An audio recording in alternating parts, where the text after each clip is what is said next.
I am Emily, 31 years old, and a tech entrepreneur who built my company from nothing but determination and ramen noodles.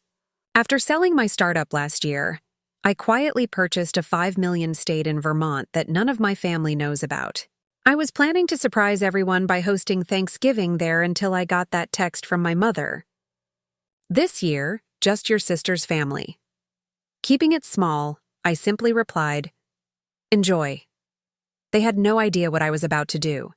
Before I dive into this story, let me know where you are watching from and hit that like and subscribe button if you have ever felt left out by your own family. Growing up in our middle-class neighborhood in Grand Rapids, Michigan, I always felt like I was living in the shadow of me older sister Abigail. Our modest 3-bedroom house was covered in trophies and photos celebrating her accomplishments. Abigail was everything my parents dreamed of in a daughter. She was the homecoming queen captain of the cheerleading squad and maintained a perfect grade point average while seeming effortlessly popular. I, on the other hand, was the odd one out. While Abigail was attending football games and going to school dances, I was building computers in my bedroom and coding my first simple programs. My parents never quite understood my interests. When I would try to explain my latest coding project, my father would smile politely before changing the subject to something Abigail had achieved. "Your sister just got accepted to the University of Michigan," my mother would announce at dinner, beaming with pride. "And she and Ethan have been dating for 6 months now. I would not be surprised if he proposes after graduation." Meanwhile, my acceptance into a computer science program at Stanford with a partial scholarship barely received acknowledgement. "California is so far away," my mother had said with a frown. "Are you sure you would not rather stay closer to home like your sister?" The pattern of being treated as an afterthought continued throughout my college years. During holiday breaks, conversations revolved around Abigail and Ethan's relationship, their wedding plans, and eventually their children. My parents transformed our childhood bedrooms after we moved out. Abigail's became a beautifully decorated guest room that rarely saw use, while mine became storage space filled with Christmas decorations and old furniture. When I would share news about my academic achievements or early career milestones, my parents would listen politely before steering the conversation back to Abigail's growing family. "Did we tell you your nephew, Tyler?" said his first word. My mother would interject, effectively dismissing whatever I had been talking about. Family gatherings became increasingly difficult to endure. At Abigail's wedding, I was not asked to be a bridesmaid despite there being 8 in her bridal party, including cousins and friends she had not spoken to in years. At Thanksgiving and Christmas, I was expected to help in the kitchen, while Abigail relaxed with the family. When I brought my college boyfriend home one Christmas, my parents barely made an effort to get to know him, while Ethan was treated like the son they never had. Even as I began to find success in my career, my family continued to view me as somehow less accomplished than my sister. My father would introduce me a sore daughter, who is still figuring things out well into my late 20s. Despite the fact that I was working for a major tech company in San Francisco, Abigail, meanwhile, was introduced as our daughter, who gave us our beautiful grandchildren and lives just 15 minutes away. The exclusion took different forms over the years. Sometimes it was being seated at the kids' table long after I had graduated college. Other times it was learning about family gatherings after they had already happened. "Oh, we did not think you would want to come all the way from California for just a small birthday dinner," my mother would explain when I would see photos on social media of a celebration I had not been invited to. One particularly painful memory was from 5 years ago when my grandmother fell ill. Abigail was called immediately, but I only found out days later through a cousin. When I confronted my mother about it, she said, "We did not want to worry you when you were so busy with work." I had flown home immediately, only to be treated like a visitor at the hospital, while Abigail was included in all medical discussions. The constant dismissal of my worth and achievements created deep-seated insecurities that I channeled into my work. If my family would not see my value, I would prove it to myself and the world. I stopped seeking their approval around my 27th birthday, after hearing my father tell a family friend that he did not understand what Emily actually does for work. But Abigail just got promoted at the local bank. It was liberating to release the hope of ever being the favorite or even being seen clearly by my own parents. I focused entirely on building my career and creating my own support network of friends who valued me for exactly who I was. The less I sought my family's approval, the more I thrived professionally and personally. I developed a certain peace with our distant relationship, though the hurt never fully disappeared. I made a point of still showing up for important family events, sending thoughtful gifts for birthdays and anniversaries, and calling regularly to check in. I maintained the relationship out of love and respect, but with the understanding that I would never be central to their lives the way Abigail was. That realization was both painful and freeing. My parents never visited me in California despite my many invitations. They always had a reason why it was not convenient or why I should come to Michigan instead. Meanwhile, they vacationed with Abigail, Ethan, and their children regularly. I saw the photos on social media of their trips to Disney World and summer vacations at Lake Michigan. Over time, I built a life I loved, independent of their validation. I created my own traditions, found a community that appreciated me, and pursued my passions without explanation or apology. The distance that had once felt like rejection became the space I needed to grow into myself fully. Little did my family know that the daughter they had underestimated for years was building something extraordinary. My path to success began in my freshman dorm room at Stanford. While other students were decorating their space with posters and fairy lights, I set up a makeshift workstation with a second-hand desk and the computer I had built myself. I was determined to make the most of my education, especially since I was working 3 part-time jobs to supplement my partial scholarship. Mornings started at 5:30 a.m. with my job at the campus coffee shop. Between classes, I tutored high school students in math and computer science. Evenings and weekends were spent answering phones at the university tech support desk. Sleep was a luxury. I rarely afforded myself, but I was driven by a vision of what my future could be. My roommate Lauren would often return from parties to find me still awake, coding or studying. "You work too hard," she would say, concerned. "Cole is supposed to be fun too." But for me, every line of code was a step toward independence. Every all-nighter was an investment in never having to rely on my family's approval again. I graduated with honors, having already developed a small app that helped students coordinate study groups. It was nothing revolutionary, but it taught me valuable lessons about user experience and practical application of my skills. My first real venture into entrepreneurship came 2 years after college. I had been working at a mid-sized tech company, learning the industry and saving every penny I could. With my savings and a small loan from my former professor who believed in my vision, I launched a startup focused on streamlining communication for remote teams. This was years before remote work became mainstream and the timing was not right. After 18 months of tireless effort, I had to admit defeat when we ran out of funding. The failure was devastating but educational.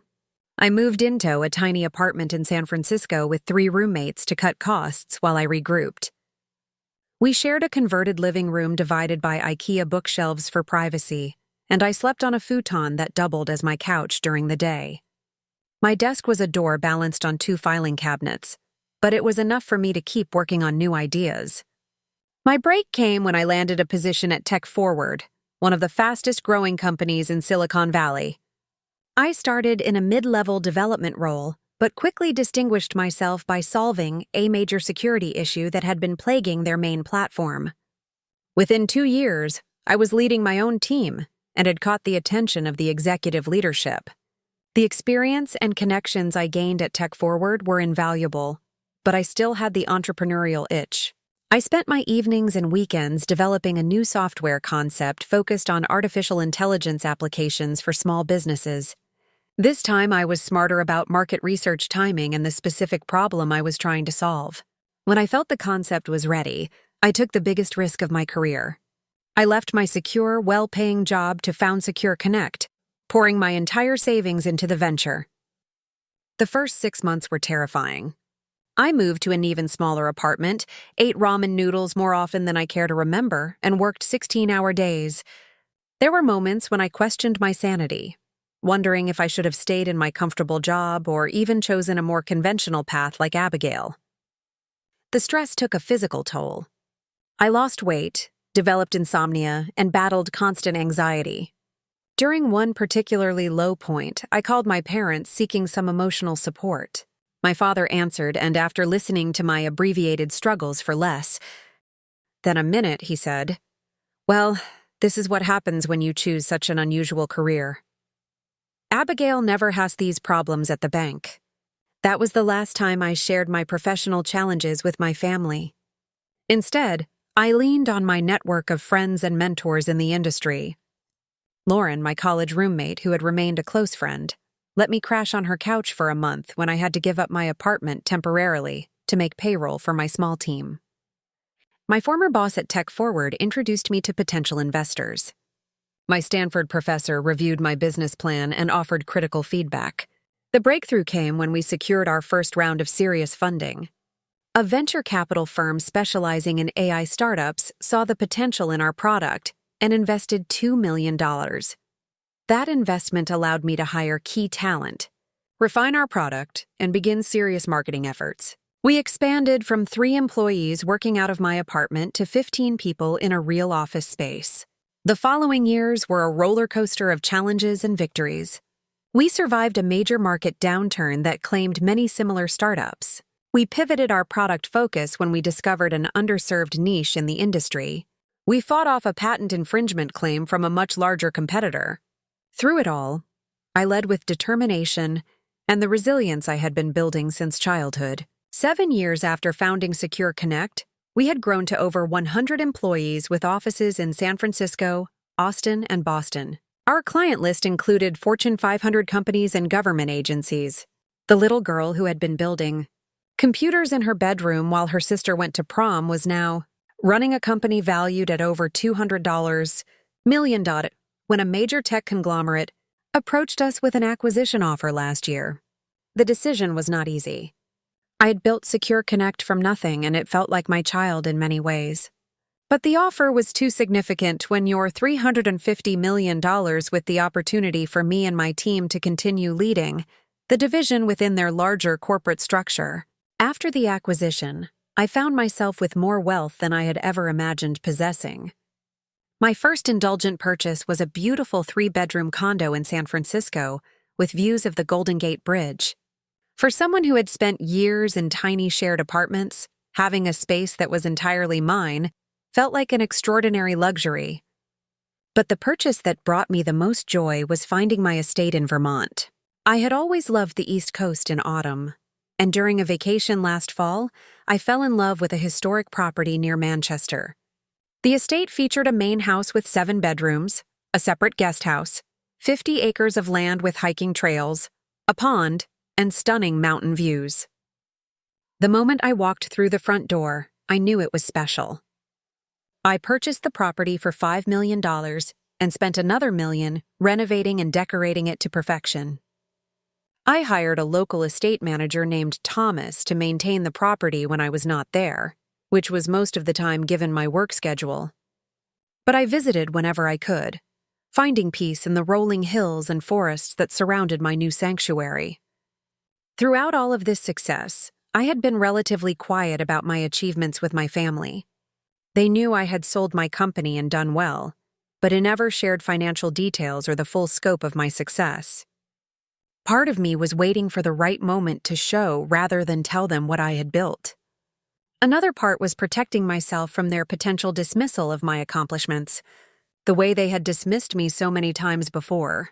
I had planned to finally reveal everything by hosting Thanksgiving at my Vermont estate.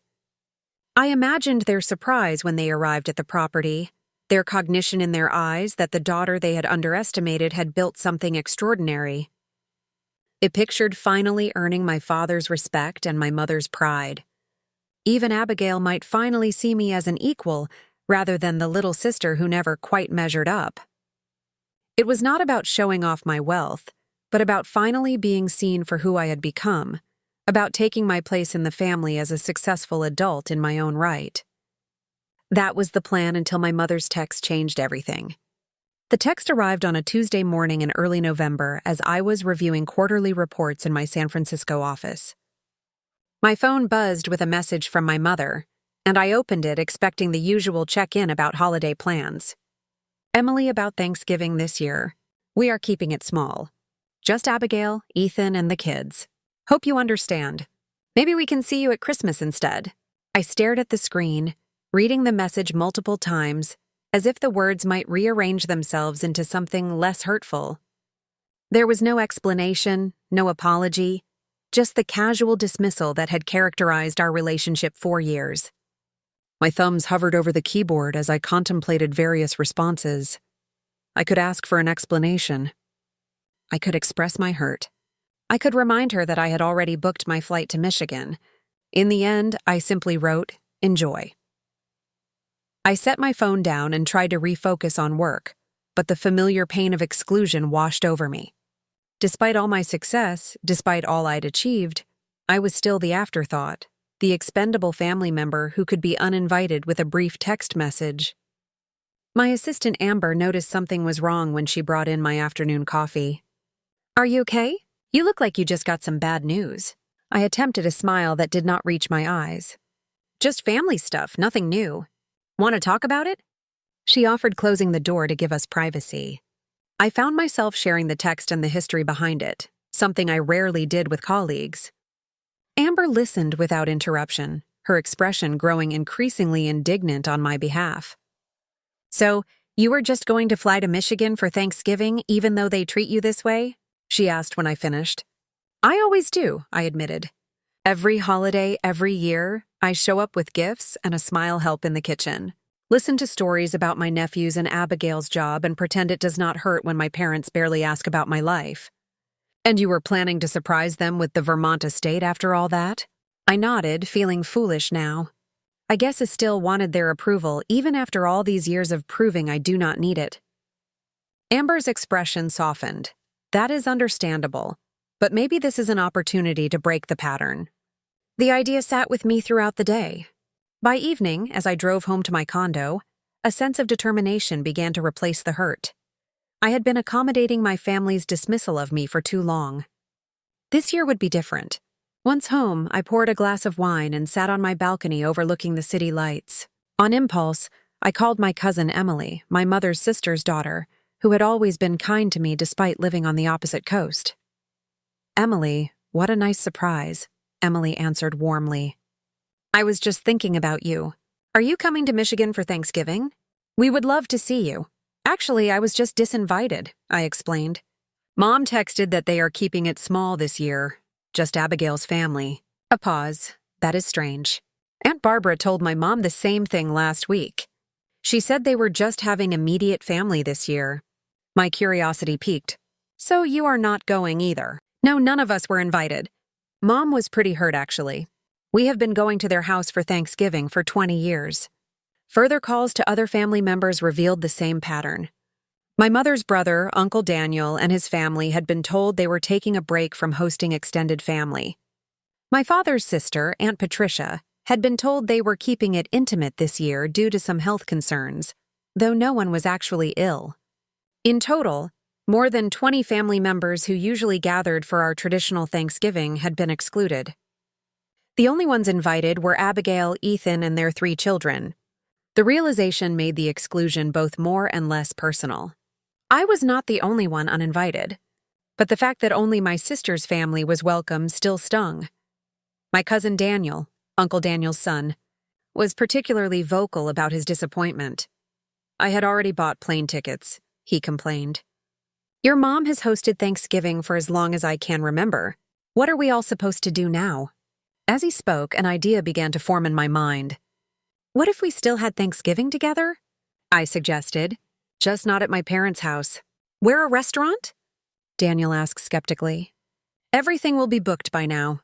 "I have a place," I said, making a split-second decision. "A house in Vermont with plenty of room for everyone." "What if I hosted Thanksgiving this year?" There was a pause on the line. "You have a house in Vermont. Since when?" "It is a recent purchase," I explained vaguely. "It is beautiful in the fall, and there's more than enough space for all of us." Daniel's enthusiasm was immediate, and over the next hour, I made similar calls to other family members. To my surprise and growing excitement, almost everyone was receptive to the idea. My uncles, aunts, and cousins from both sides of the family quickly agreed to come to Vermont instead of Michigan. By midnight, I had created a group text with everyone who had been excluded from my parents' Thanksgiving. I shared photos of the estate for the first time, earning shocked responses and excited messages. "Is this your house?" My cousin Lily texted with multiple exclamation points. "This looks like something out of a magazine," Aunt Patricia wrote. "How many bedrooms did you say there were?" Uncle Daniel asked practically. As the messages poured in, I felt a weight lifting. The rejection that had felt so painful hours earlier was transforming into an opportunity to create something new and meaningful. The rejection that had felt so painful hours earlier was transforming into an opportunity to create something new and meaningful.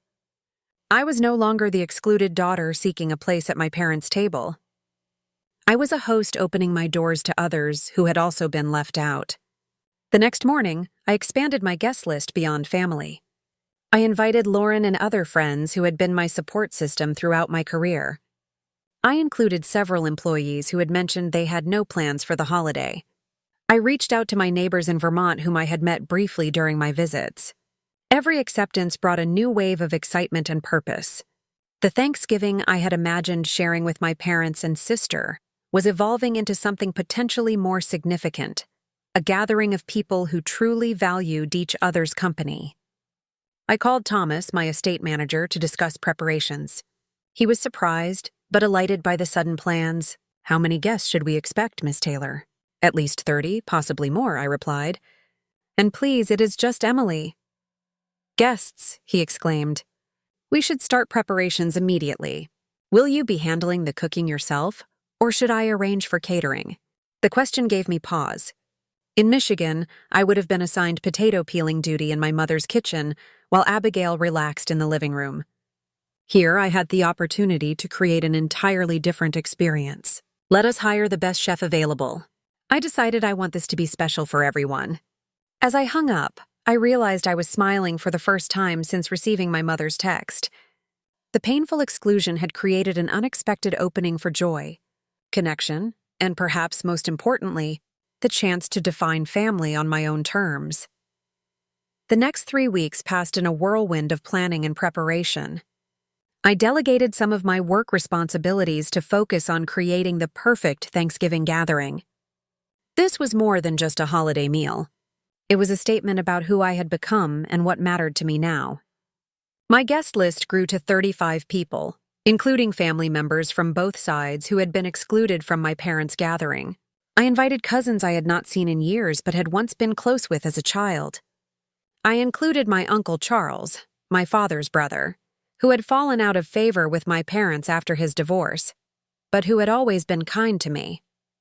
I reached out to my grandmother, Margaret, my father's mother, though I assumed she would be at my parents' Thanksgiving since she lived with them part-time. Beyond family, I invited friends who had become my chosen family over the years. Lauren was flying in from Seattle with her husband. 3 of my earliest employees who had been with Secure Connect from the struggling startup days confirmed they would come. I even invited my former professor from Stanford who had given me that first loan to start my business. Each invitation included flight information with first-class tickets for those traveling from a distance. I arranged for luxury car services to transport everyone from the airport to the estate. For guests who preferred to drive, I provided detailed directions and suggestions for scenic routes through the Vermont countryside.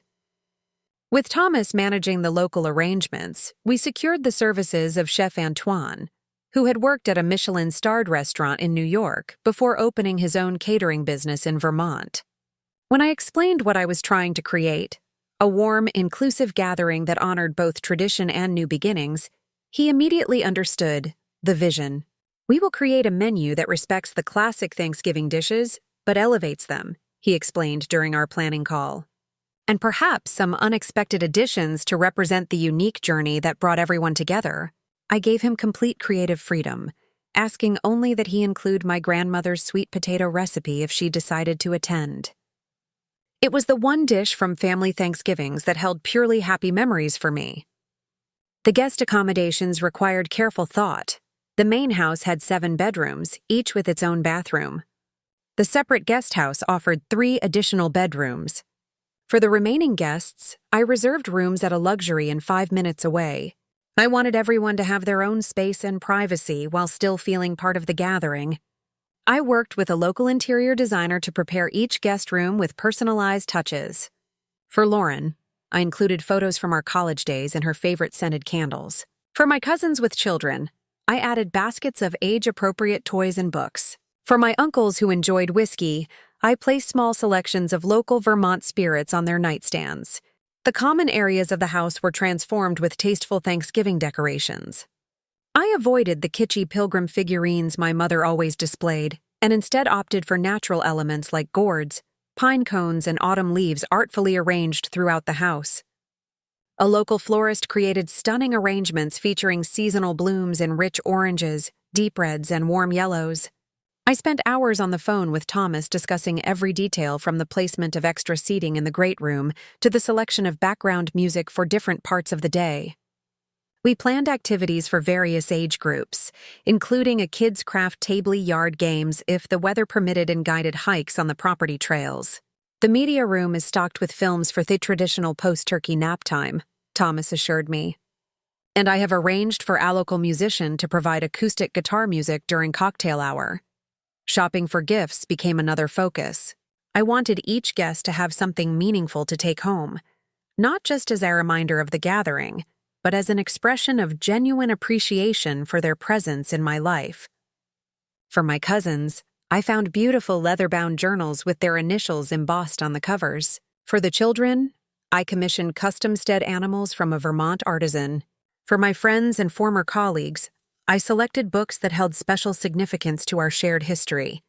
As the RSVPs continued to arrive, all confirming attendance, I felt a growing sense of anticipation.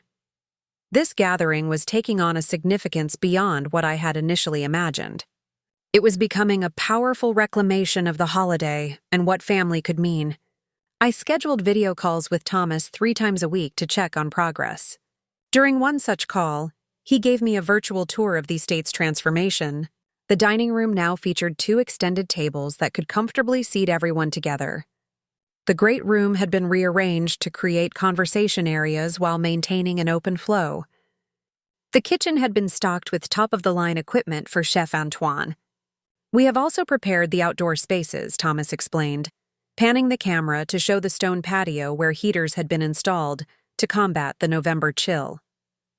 The fire pit is ready for evening gatherings, and we have plenty of blankets for guests who want to enjoy the stars.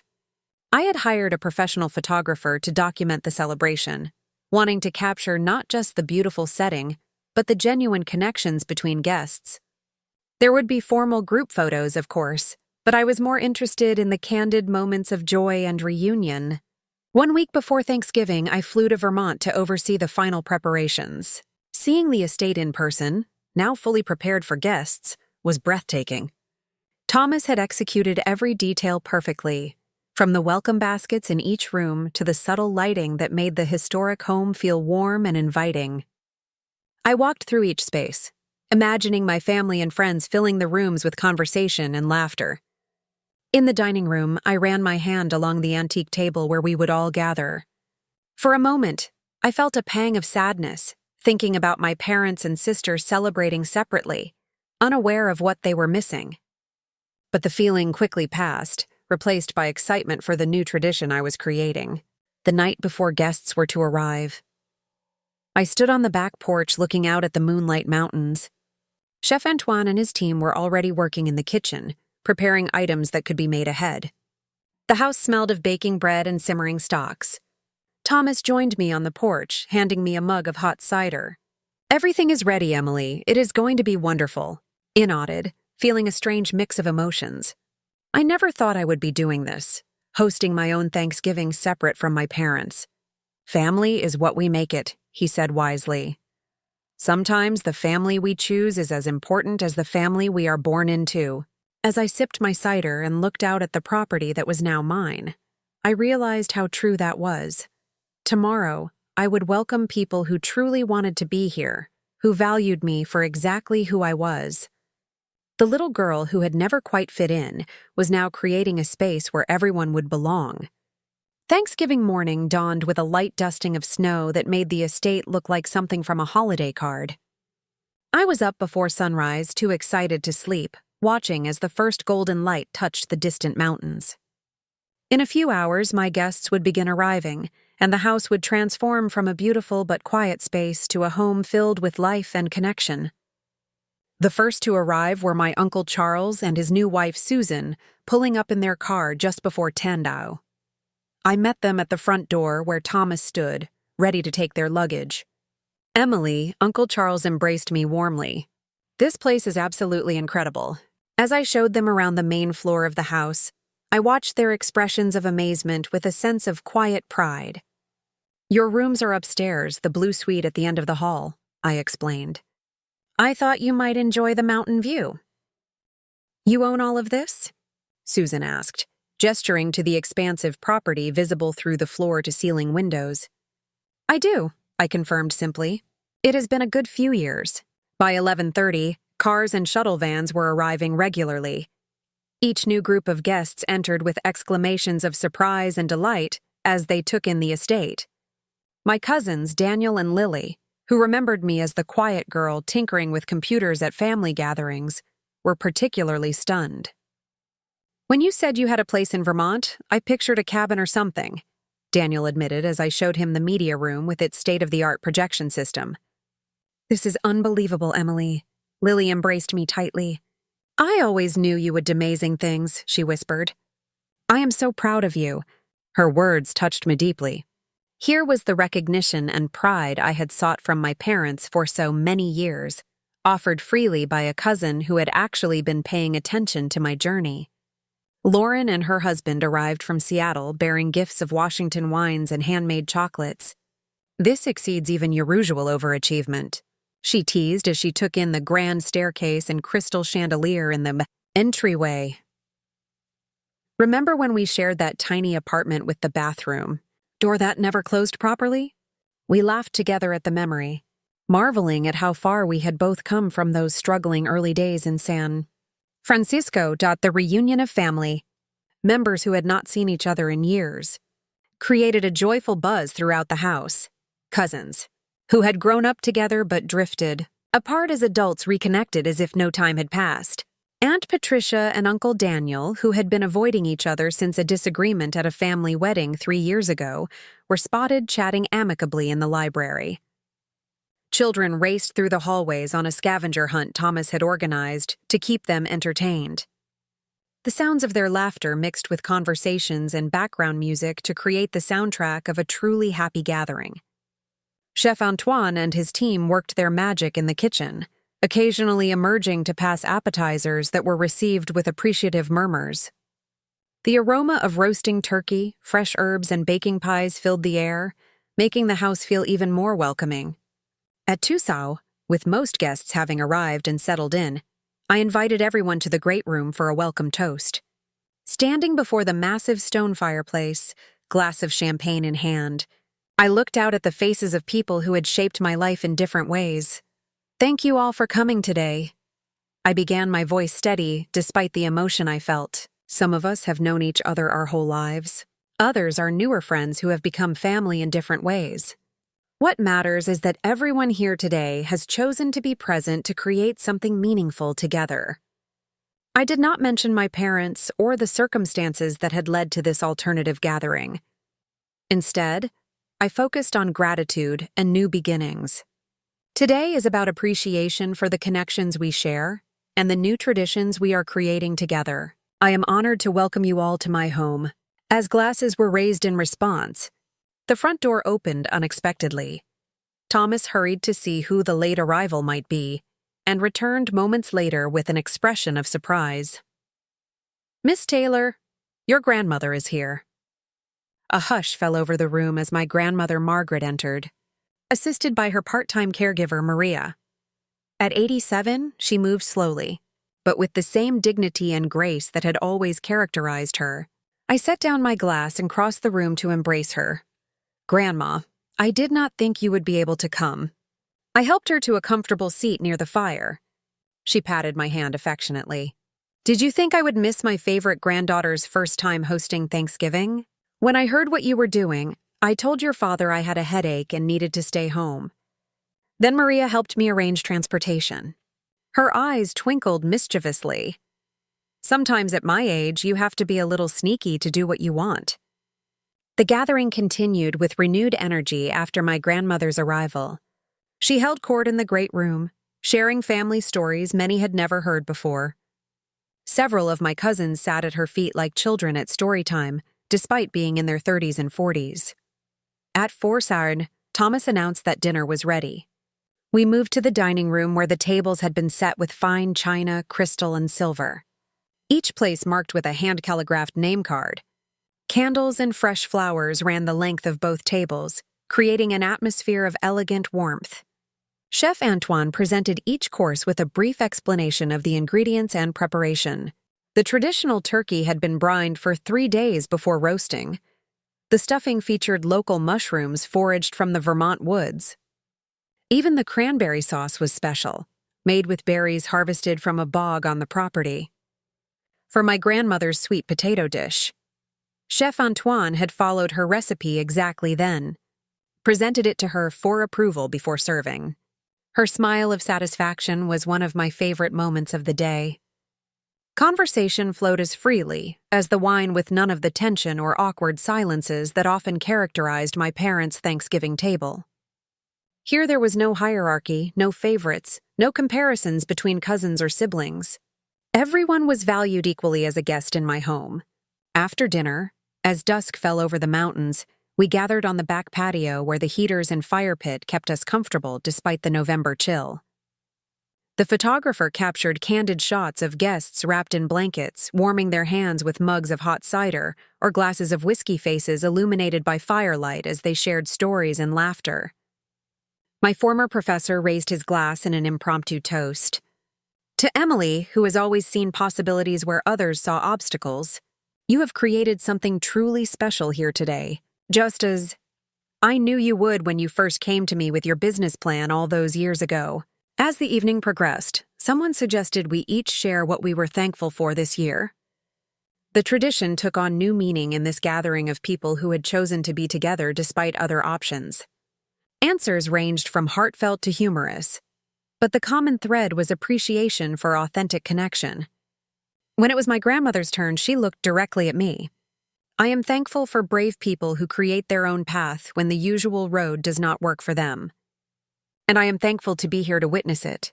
Later, as some guests drifted to the media room for football games and others helped children get ready for bed, I found a quiet moment alone with my grandmother on a window seat overlooking the now dark mountains.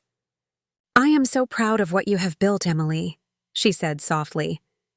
"Not just this beautiful home, but the life you have created on your own terms." "Thank you for coming today," I replied, holding her frail hand in mine. "It means everything to have you here." She squeezed my hand. "Your parents and Abigail do not know what they are missing, but I suspect they will find out soon enough." I raised an eyebrow questioningly. My grandmother smiled. "Lily has been posting photos all day. Your cousin Patrick has been live streaming parts of the dinner. In this age of social media, nothing stays private for long." She was right, of course. Throughout the day, guests had been taking photos and videos, sharing them on various platforms with captions like, "Best Thanksgiving ever," and "Who needs Michigan when you have Vermont?" I had been too busy hosting to think about the implications, but now I realized that my parents would inevitably see evidence of our gathering. That night, after the last guests had retired to their rooms or the nearby inn, I sat alone in the library with a final glass of wine. The house was quiet, but not empty, filled with the lingering energy of the day's celebrations. For the first time in my adult life, I had experienced a holiday that felt completely right, surrounded by people who saw and appreciated me for exactly who I was. I opened my phone and scrolled through some of the photos that had been shared. There were beautiful shots of the estate, the food, and most importantly, the genuine joy on people's faces. In one particularly moving image, my grandmother was seated in the center of a group of my cousins, all looking at her with expressions of love and attention as she told a story. As I was about to set my phone down, a notification appeared. It was a text from Abigail Nicehouse. Did not know you were so loaded. Mom and Dad are freaking out. I smiled to myself, turned off my phone, and went upstairs to bed. Tomorrow would bring its own challenges, but tonight I would sleep peacefully in the home I had created, surrounded by the family I had chosen. The day after Thanksgiving dawned clear and cold. Many guests chose to sleep in after the festivities, but I was up early enjoying coffee in the kitchen with Chef Antoineus. He prepared a breakfast buffet.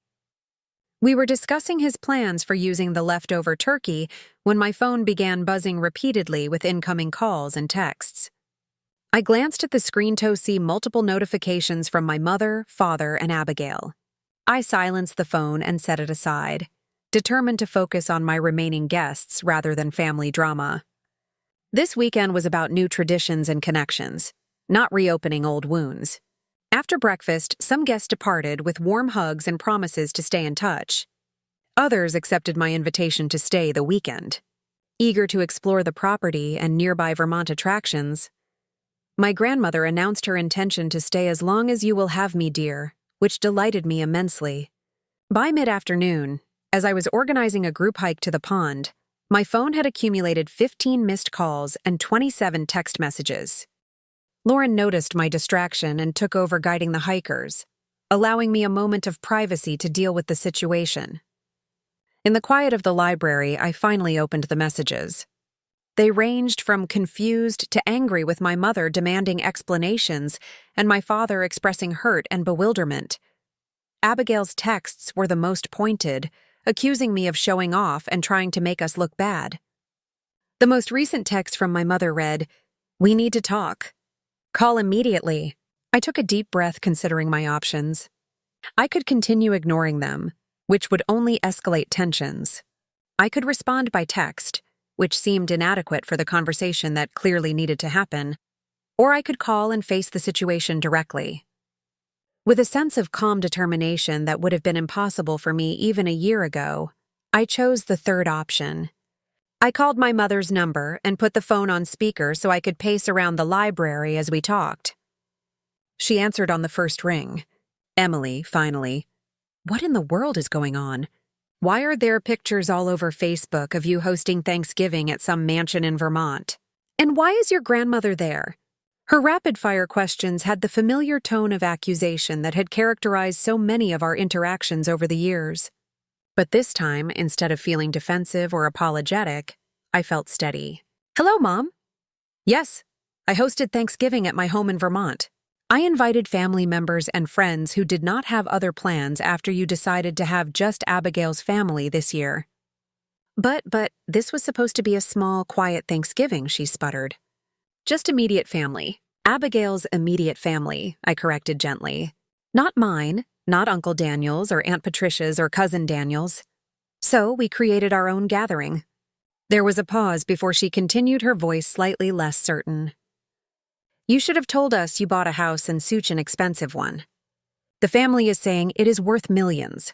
Where did you get that kind of money?" The question revealed so much about how little they knew of my life and career. "Mom, I sold my company last year for $350 million. I mentioned it at Christmas, but you and Dad were busy helping Tyler open his presents." Another silence, longer this time. I could almost hear her recalibrating her understanding of her younger daughter. "Your father wants to speak to you," she said finally, and I heard the phone changing hands. "Emily?" My father's voice was gruff with emotion. "What is this about? Are you trying to make some kind of point by taking the family to Vermont instead of coming home for Thanksgiving?" His framing of the situation was so telling the assumption that I must be acting out of spite, rather than simply creating something positive from their rejection. "No, Dad, I am not trying to make a point. When Mom texted that I was not welcome this year, I made other plans. It turned out a lot of the family had received similar messages, so I invited them to join me. It was a wonderful gathering." "Not welcome?" He sounded genuinely confused. "That is not what we meant at all. We were just trying to keep it small this year. Abigail has been stressed with the kids, and your mother thought a quieter holiday would be good for everyone. A quiet holiday that included 7 people, just not me," I pointed out, keeping my voice even. "Dad, this is not the first time I have been excluded or treated as an afterthought. It has been happening my entire life. "That is ridiculous," he protested. "We have always treated you and Abigail exactly the same." I could have argued, could have listed dozens of examples that proved otherwise, but I recognized the conversation was not really about Thanksgiving. It was about years of family dynamics that could not be resolved in one phone call. "I think we have different memories of my childhood," I said diplomatically, "but that is not what matters now. What matters is that I created a beautiful Thanksgiving celebration with people I care about in my home that I am proud of. I am not asking for an apology or trying to make anyone feel bad. I am just living my life on my terms." Abigail's voice suddenly broke in, and I realized I had been put on speakerphone as well. "But why did you have to post all those photos? Everyone is talking about how amazing your house is and what a great time they had. It makes our Thanksgiving look pathetic in comparison." There was the crux of it. Not that I had been excluded, but that I had refused to be diminished by the exclusion. For perhaps the first time in our relationship, I had definitively one-upped my perfect older sister, and she did not know how to process it.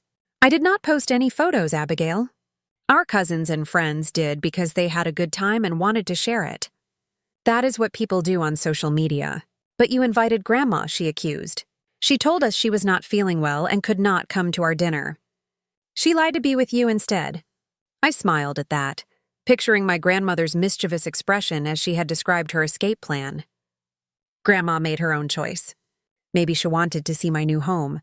Or maybe she was curious about why so many family members were gathering in Vermont.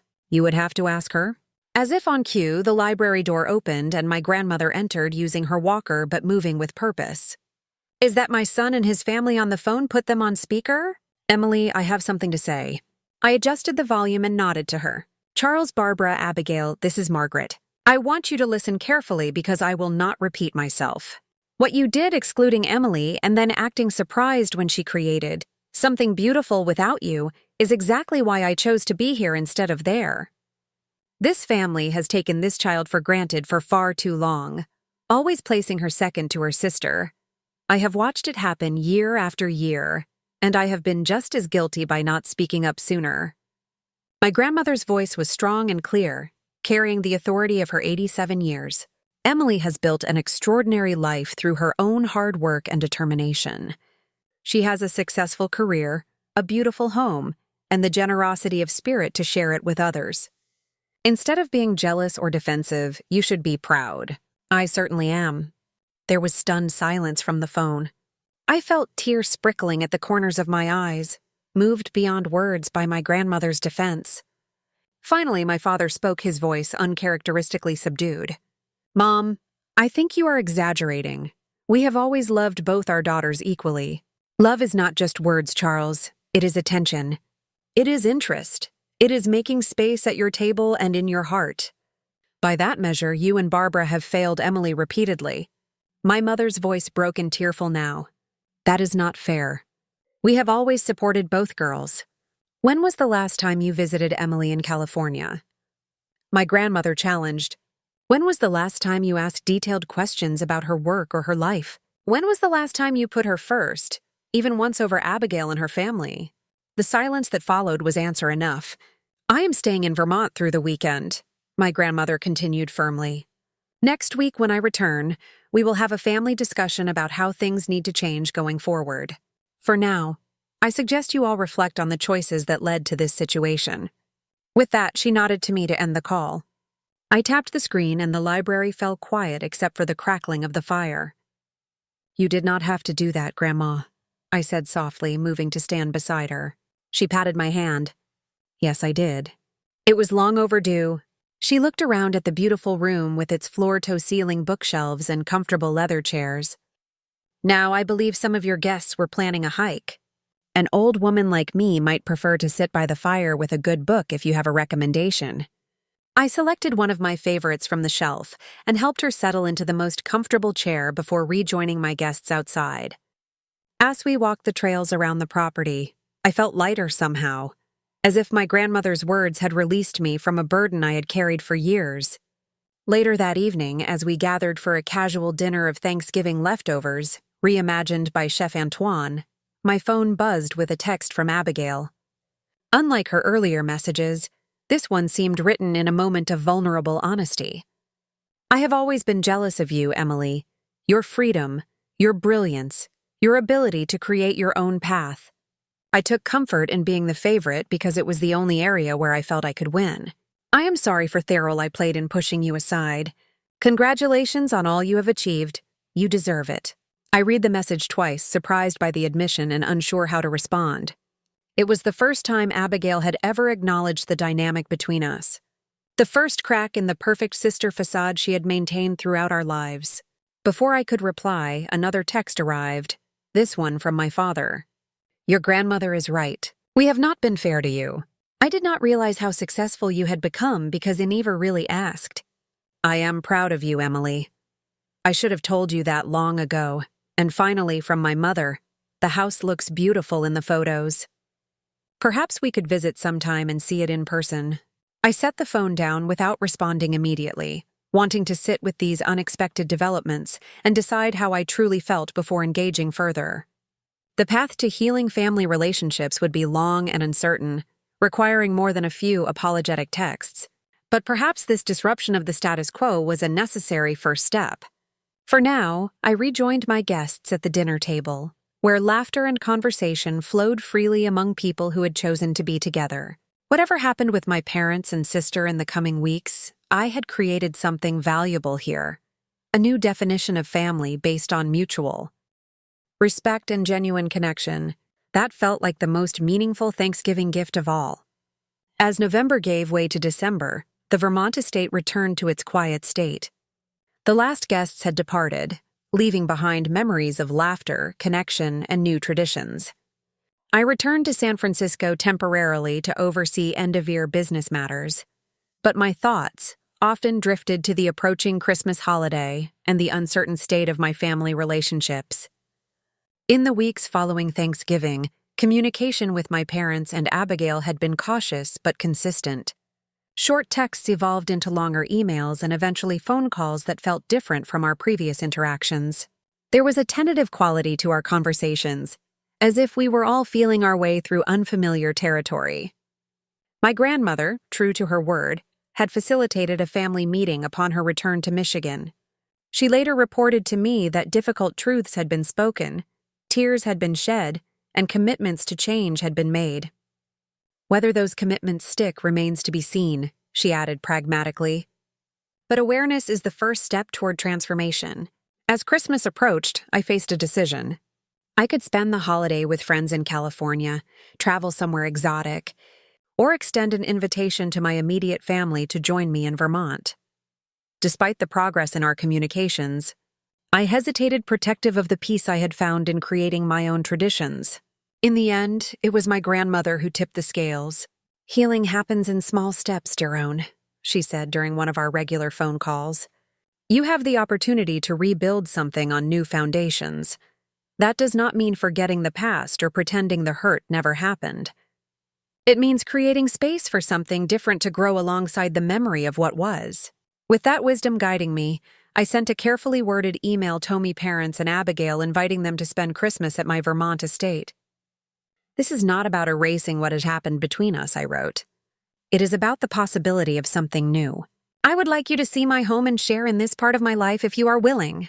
Their acceptance came within hours, along with questions about travel arrangements and what to pack for Vermont in December. I arranged for first-class flights and car service from the airport, the same considerations I had extended to all my Thanksgiving guests. On December 23rd, I stood in the entryway of my home, watching through the windows as the car carrying my parents and Abigail approached up the long driveway. Ethan and the children had remained in Michigan with his family this year, making this a gathering of just our original family unit for the first time in many years. As they stepped from the car, expressions of amazement already visible on their faces as they took in the scale and beauty of the property. I felt a complex mix of emotions.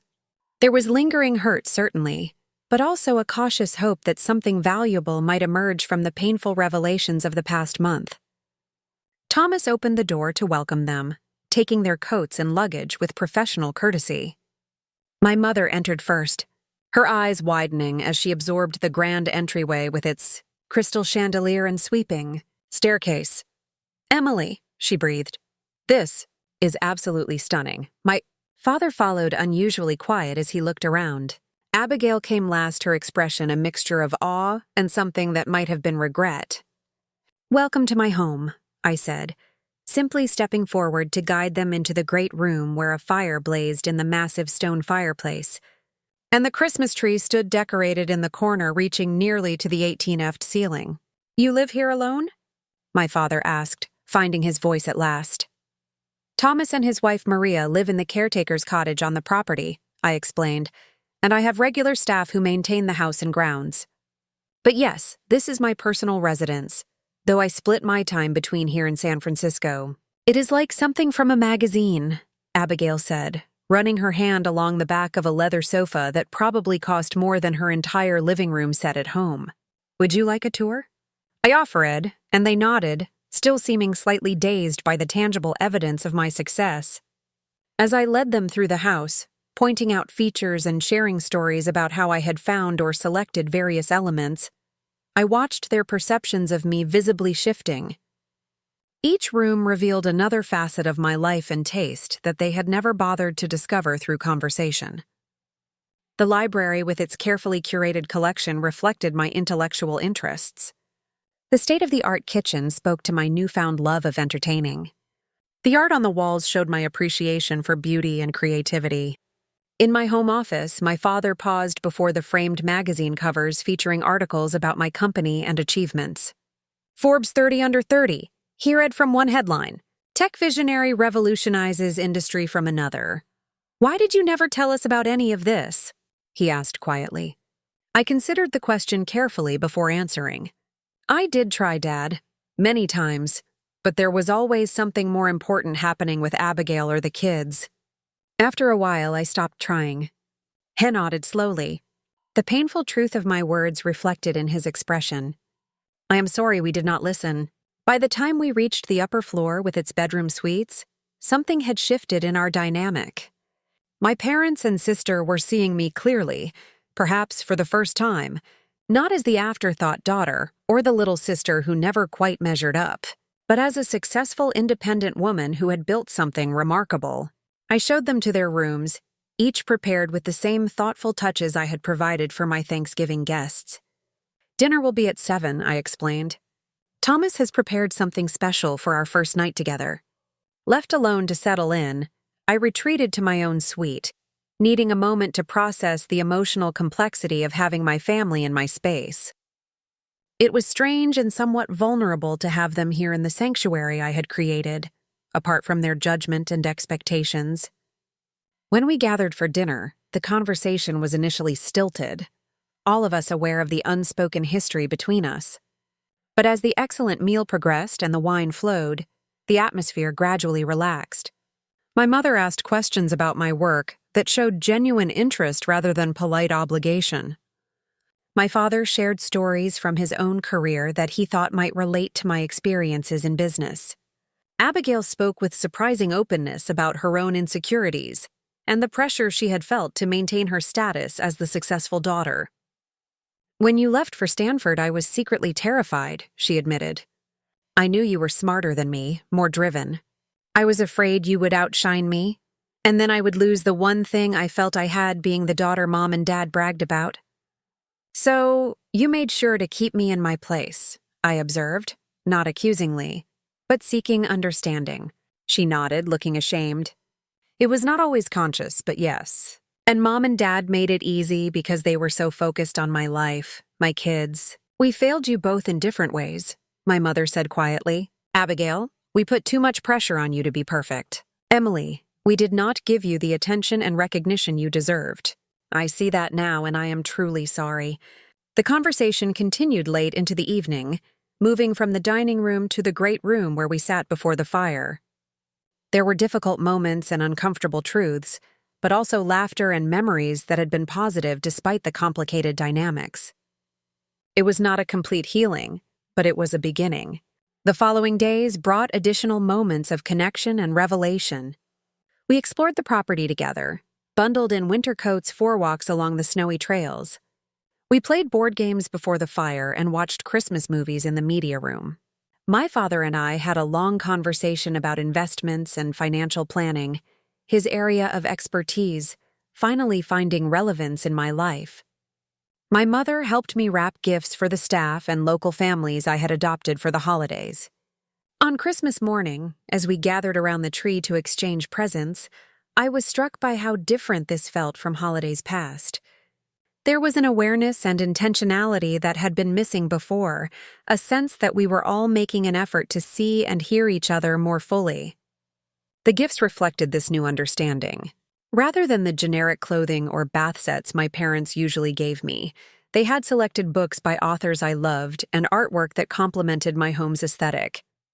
Abigail had commissioned a painting of the San Francisco skyline from a local Michigan artist, a thoughtful nod to my West Coast life. For my part, I had chosen gifts that acknowledged their interests and needs rather than their expectations.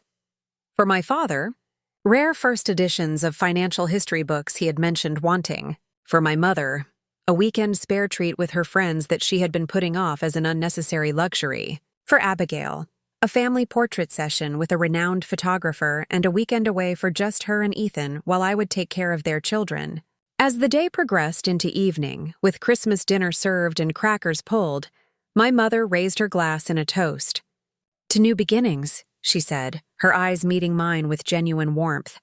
"And to our remarkable daughter Emily, who had the courage to create her own path and then invite us to walk it with her for a while." The acknowledgement brought unexpected tears to my eyes. It was what I had wanted for so long, simple recognition of my worth and place in the family. The fact that it had taken such dramatic circumstances to achieve it was both sad and somehow appropriate. Later, as we said our goodnights, my father hugged me with uncharacteristic emotion. "I am so proud of what you have built," he said gruffly. "Not just this house, but the life you have created. I wish I had told you that years ago." The rest of their visit passed in a similar vein of cautious reconnection. There were still moments of tension, old patterns that threatened to reassert themselves. But we were all more aware now, more intentional about creating something healthier. When they departed 2 days after Christmas, the goodbyes were warmer and more genuine than any I could remember from previous visits. My mother hugged me tightly. "Thank you for giving us another chance," she whispered. "We do not deserve it, but I am grateful." As their car disappeared down the driveway, I stood in the doorway reflecting on the journey of the past month.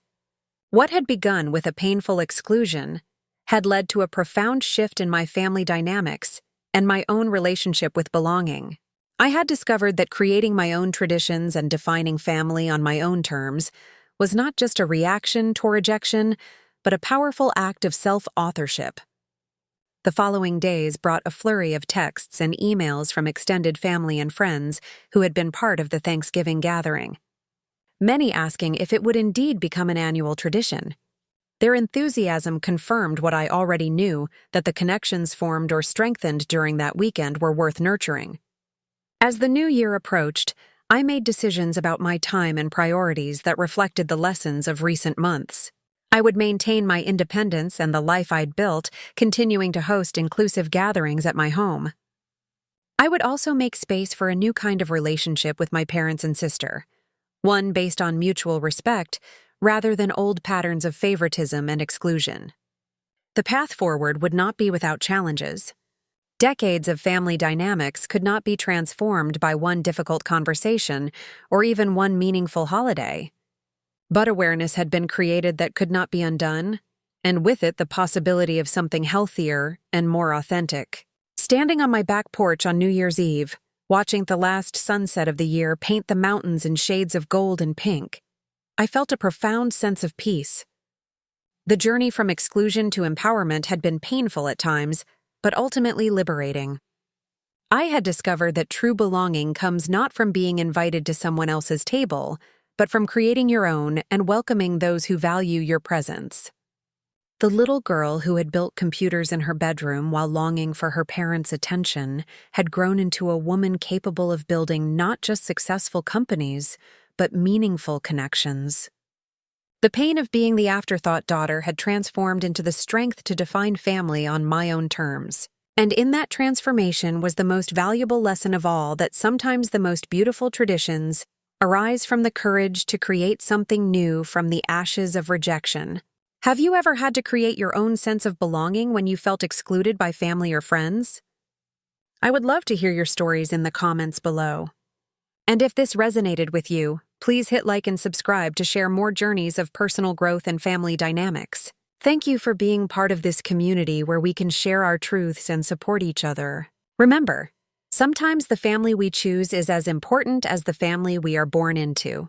Wishing you all holidays filled with genuine connection and the courage to create your own traditions when necessary.